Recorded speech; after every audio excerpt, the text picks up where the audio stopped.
Perhatikan, apakah Yesaya 53 adalah nubuatan tentang Mesias, Sang Juru Selamat?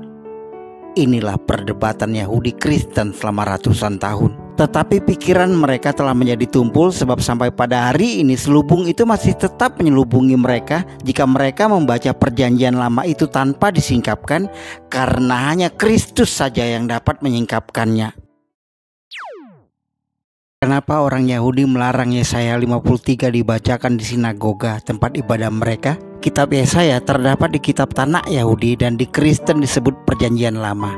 Kitab Yesaya dituliskan sekitar 700 tahun sebelum kedatangan Yesus ke dunia. Kita akan mendalami tentang Yesaya 53 ayat 1 sampai 12, di mana setiap ayatnya dari 1 sampai 12 adalah nubuatan yang paling jelas dituliskan Nabi Yesaya, yang tidak diragukan lagi merujuk kepada Yesus, Sang Mesias yang menanggung penderitaan akibat dosa. Yesaya adalah salah satu nabi yang paling dihormati dalam sejarah Israel, yang menuliskan pesan-pesan penuh kuasa tentang rancangan Allah bagi Israel dan kedatangan Mesias, Sang Juru Selamat. Nah, pertanyaannya, kenapa Rabi Yahudi melarang Yesaya 53 dibacakan di sinagoga tempat ibadah mereka? Kenapa dianggap terlarang oleh para rabi? Kenapa nubuat yang paling penting tentang kedatangan Mesias malah dihapus dari Haftarah? Haftarah adalah bagian dari kitab Nevim, nabi-nabi dalam kitab Ibrani yang dibacakan di sinagoga, rumah ibadah mereka, setelah pembacaan Taurat pada hari Sabat, hari raya dan hari puasa dalam tradisi Yahudi.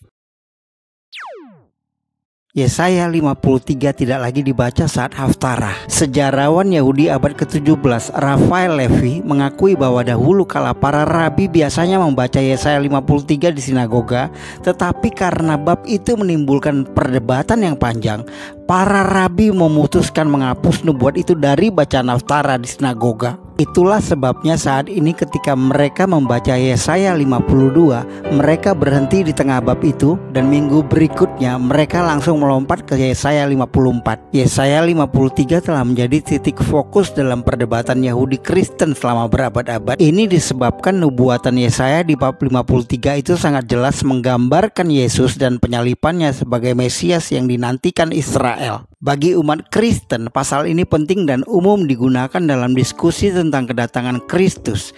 Pasal ini memperlihatkan perbedaan jelas antara umat Kristen dan Yahudi, yang seharusnya menjadikan pasal ini sebagai titik temu antara iman, sejarah, dan teologi. Yesaya 53 bukan sekedar pasal dalam Alkitab.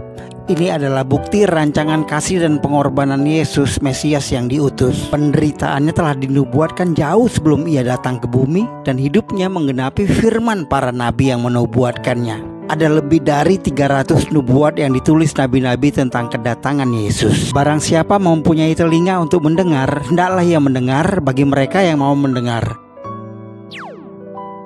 Biar jelas mengurai ayat demi ayat. Yesaya 53 ayat 1 sampai 12. Yesaya 53 ayat 1. Siapakah yang percaya kepada berita yang kami dengar, dan kepada siapakah tangan kekuasaan Tuhan dinyatakan? Yesaya merujuk tentang tangan Tuhan beberapa kali di kitabnya. Jelas sekali tentang tangan Tuhan ini adalah merujuk ke Yesus yang datang ke dunia, yang diutus Allah, Sang Mesias. Dalam sekejap mata keselamatan yang daripadaku akan dekat, kelepasan yang kuberikan akan tiba, dan dengan tangan kekuasaanku aku akan memerintah bangsa-bangsa.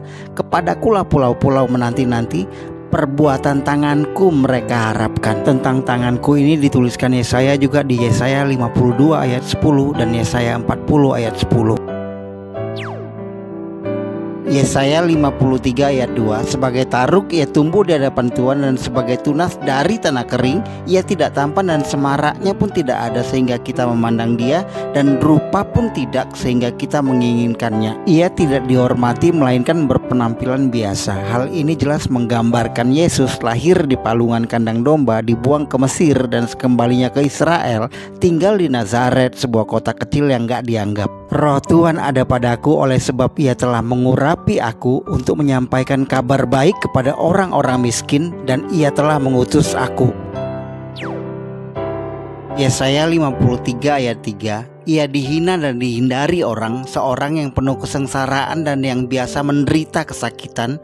Ia sangat dihina sehingga orang menutup mukanya terhadap dia, dan bagi kita pun dia tidak masuk hitungan. Mesias akan ditolak dan dikucilkan. Hingga hari ini Yesus ditolak dan dijauhi oleh manusia ciptaannya. Tidak pernahkah kamu membaca nas ini? Batu yang dibuang oleh tukang-tukang bangunan telah menjadi batu penjuru. Yesaya 53 ayat 4, tetapi sesungguhnya penyakit kita lah yang ditanggungnya dan kesengsaraan kita yang dipikulnya, padahal kita mengira dia kena tulah, dipukul dan ditindas Allah. Yesus menanggung penyakit dosa kita, namun dia dipandang sebagai orang yang terkutuk dan tidak diakui sebagai orang yang dipilih Tuhan untuk menanggung dosa-dosa kita. Aku akan mencurahkan roh pengasihan dan roh permohonan atas keluarga Daud dan atas penduduk Yerusalem, dan mereka akan memandang kepada dia yang telah mereka dan akan meratapi dia seperti orang meratapi anak tunggal, dan akan menangisi dia dengan pedih seperti orang menangisi anak sulung. Yesaya 53 ayat 5, tetapi dia tertikam oleh karena pemberontakan kita, dia diremukkan oleh karena kejahatan kita, ganjaran yang mendatangkan keselamatan bagi kita ditimpakan kepadanya, dan oleh bilur-bilurnya kita menjadi sembuh. Yesus dipukuli, diremukkan, diajar, dan akhirnya disalibkan sebagai hukuman oleh orang Romawi atas kejahatan yang tidak dilakukannya. Lalu Pilatus mengambil Yesus dan menyuruh orang menyesah dia. Yesaya 53 ayat 6, kita sekalian sesat seperti domba, masing-masing kita mengambil jalannya sendiri, tetapi Tuhan telah menimpakan kepadanya kejahatan kita sekalian. Bangsa Israel telah menolak dia dan tersesat, namun meskipun mereka menolak dia, dia akan menghapus dosa-dosa mereka. Ia sendiri telah memikul dosa kita di dalam tubuhnya di kayu salib, supaya kita yang telah mati terhadap dosa hidup untuk kebenaran.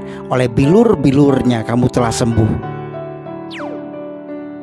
Yesaya 53 ayat 7, dia dianiaya tetapi dia membiarkan diri ditindas dan tidak membuka mulutnya, seperti anak domba yang dibawa ke pembantaian, seperti induk domba yang keluh di depan orang-orang yang menggunting bulunya, ia tidak membuka mulutnya. Yesus ketika dituduh dan diadili tidak membela dirinya sendiri, meskipun ia bisa.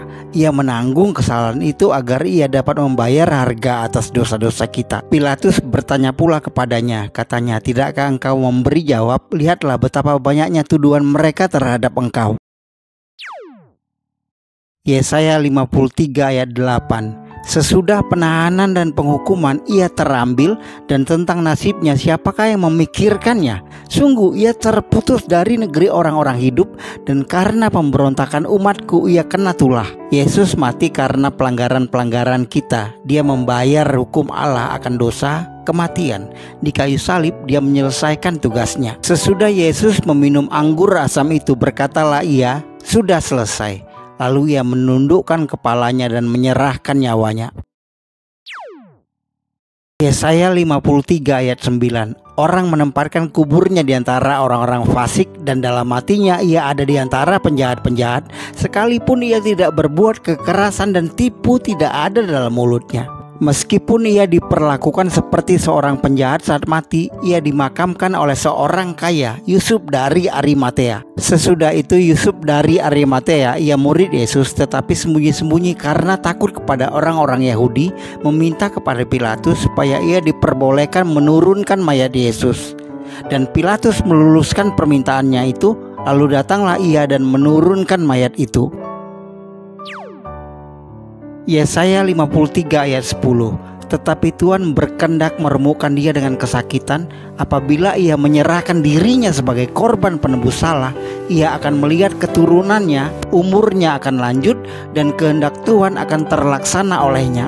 Adalah kehendak Tuhan agar dia menyerahkan nyawanya sebagai korban penghapus dosa yang terakhir.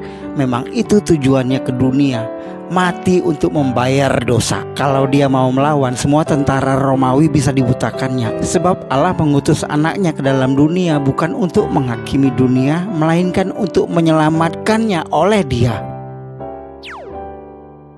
Yesaya 53 ayat 11, sesudah kesusahan jiwanya ia akan melihat terang dan menjadi puas, dan hambaku itu sebagai orang yang benar akan membenarkan banyak orang oleh hikmatnya, dan kejahatan mereka dia pikul. Jadi meskipun Yesus mati, ia akan dibangkitkan dan menjadi jalan ke sorga bagi yang percaya. Sehingga dengan menerimanya banyak orang akan diselamatkan dari kejahatan mereka. Itulah sebabnya malaikat berkata kepada perempuan-perempuan yang datang melihat kuburnya, ia tidak ada di sini, ia telah bangkit. Ingatlah apa yang dikatakannya kepada kamu ketika ia masih di Galilea.